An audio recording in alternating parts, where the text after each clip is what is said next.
No president has ever been perfect. Welcome to WatchMojo.com, and today we're counting down our picks for the top 10 embarrassing U.S. presidential moments. Hey, as President of the United States, you better be careful what you say. For this list, we're taking a look at some of the most politically embarrassing incidents suffered by U.S. presidents throughout American history. Note that we're talking much more serious incidents than a politician just tripping downstairs or having to dodge shoes. Number 10. The Mission Accomplished speech, George W. Bush. Major combat operations in Iraq have ended.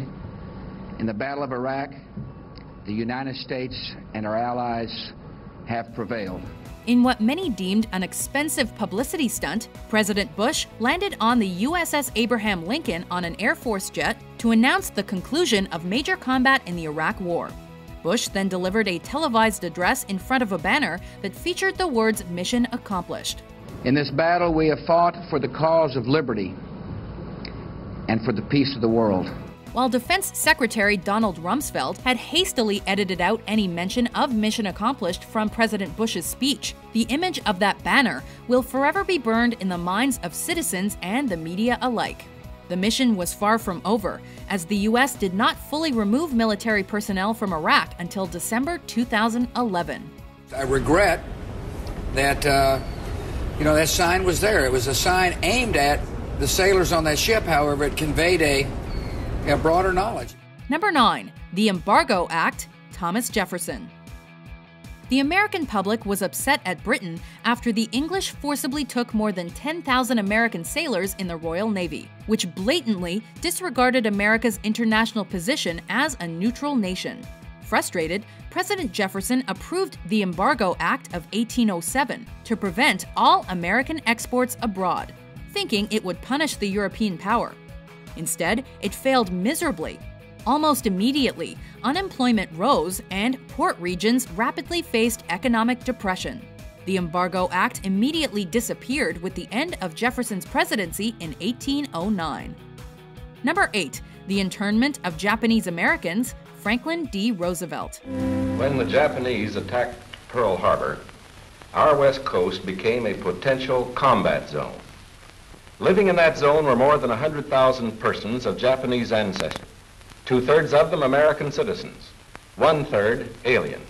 After President Roosevelt signed Executive Order 9066, the U.S. detained more than 110,000 Japanese Americans out of fear that they may empathize with Japan's military cause during World War II. More than 60% of those interned were U.S. citizens. I'm an American citizen. What did I do wrong, It was the lowest point. The first night was the lowest point in my life, I would say. Many Japanese Americans were still in these camps after the war's end. It wasn't until 1988 that surviving victims of this terrible moment in U.S. history began to be paid $20,000 apiece in reparations, a minor sum in comparison to the property losses, forced unemployment, and human rights abuses they faced. The rapid speculation on the train, he said that everybody was afraid that what was going to happen to them was they were going to stop the train in the middle of the desert. They were going to be taken in the middle of the desert and shot, just like they were doing to the Jews in Germany. Number 7. The Iran-Contra affair, Ronald Reagan. For the past 3 months, I've been silent on the revelations about Iran. And you must have been thinking, well, why doesn't he tell us what's happening? Why doesn't he just speak to us as he has in the past when we've faced troubles or tragedies? Others of you, I guess, were thinking, what's he doing hiding out in the White House? As a staunch conservative, President Reagan was not pleased with Nicaragua's leftist Sandinista government. Determined to topple this political regime, he orchestrated the illegal selling of military arms to Iran and diverted the funds to the Contras, a right-wing Nicaraguan military movement based out of Honduras. To do nothing in Central America is to give the first communist stronghold on the North American continent a green light to spread its poison throughout this free and increasingly democratic country. Reagan knowingly bypassed a U.S. embargo on Iran and a funding ban on the Contras. Once these events came to light, Reagan was quickly embroiled in one of his most controversial political moments. While there were congressional hearings, Reagan was able to continue his presidency. There are reasons why it happened, but no excuses. It was a mistake. Number 6. The Espionage and Sedition Acts, Woodrow Wilson. President Wilson passed the Espionage Act in 1917 and the Sedition Act in 1918. These acts severely curtailed American freedom of speech during World War I and launched the U.S. into its first Red Scare. The acts legally backed the Palmer raids of 1919 and 1920, and during this time, many foreign communists and anarchists residing in the U.S. were deported. The political environment created by these acts caused many American citizens to be viewed as enemies of the state, simply due to their political beliefs or even ethnic backgrounds.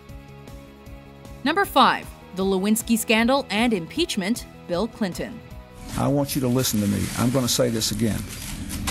I did not have sexual relations with that woman, Miss Lewinsky. I never told anybody to lie, not a single time, never. While President Clinton was not the first president to have had a publicly known extramarital affair, he was the first to face an impeachment trial in the 20th century due to his infidelities.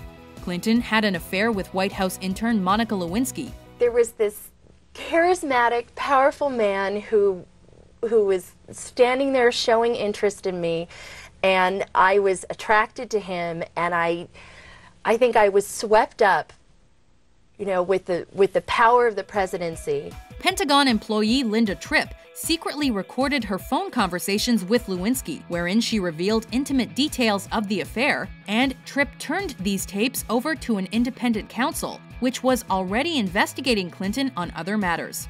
The resulting impeachment trial was the most sensationalized media moment of Clinton's presidency. While Clinton was impeached, he was ultimately acquitted of all charges and completed his final presidential term.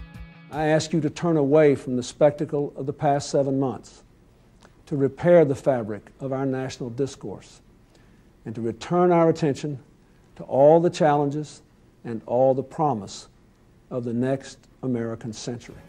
Number 4. His presidency, James Buchanan.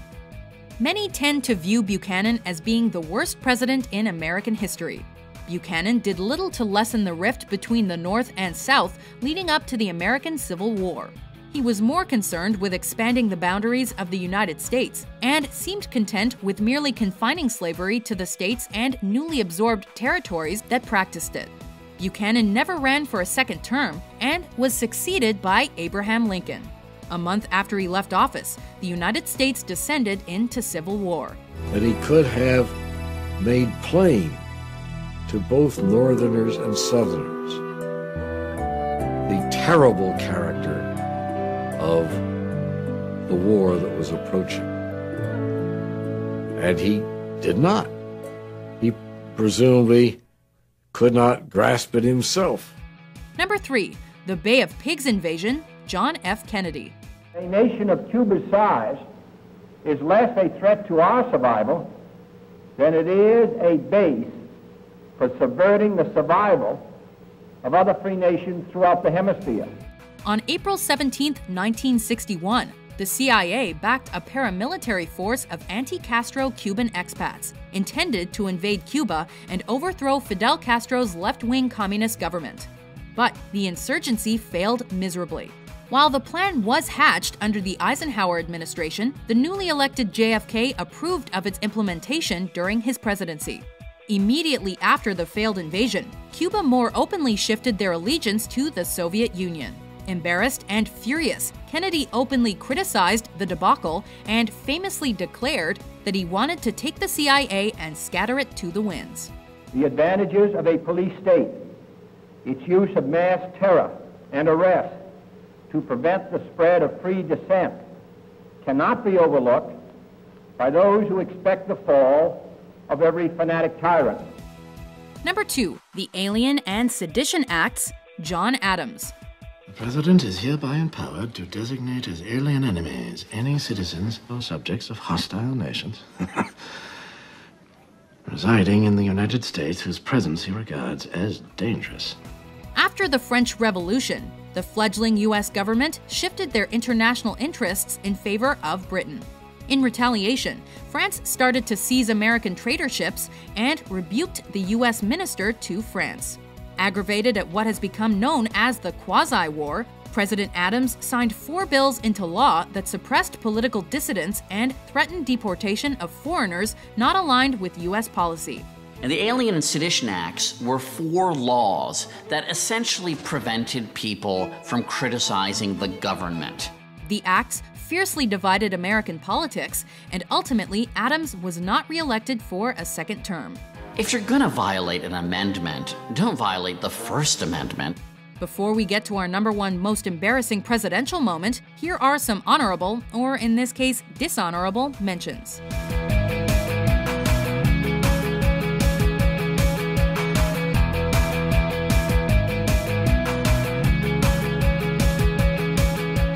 I am as frustrated and angry as anyone with the flawed launch of healthcare.gov. So let me say directly to these Americans, you deserve better. I apologize. The people were ticked off, all right, to the point of violence. Tax collectors were tarred and feathered by angry gangs. The rebels formed a militia, conquered Pittsburgh, and would have burned it down, except the locals gave them free whiskey to hold them off. #1, the Watergate scandal and resignation, Richard Nixon. I welcome this kind of examination because people have got to know whether or not their president is a crook. Well, I'm not a crook. I've earned everything I've got. Many presidents have survived a wide variety of political mistakes and abuses of power, but not President Nixon. In the hopes of guaranteeing his re-election in 1972, Nixon and members of his administration authorized the wiretapping of the Democratic Party's headquarters. The plot came to light when 5 conspirators bungled the break-in. After denying his involvement and using the CIA, FBI, and IRS to bully political opponents, it was discovered that the Nixon administration was directly involved. Rather than face impeachment, he became the first U.S. president to resign from office. In leaving it, I do so with this prayer. May God's grace be with you in all the days ahead. Do you agree with our list? What do you think is the most embarrassing U.S. presidential moment? For more excellent top 10s published every day, be sure to subscribe to WatchMojo.com. In all of my years of public life, I have never obstructed justice.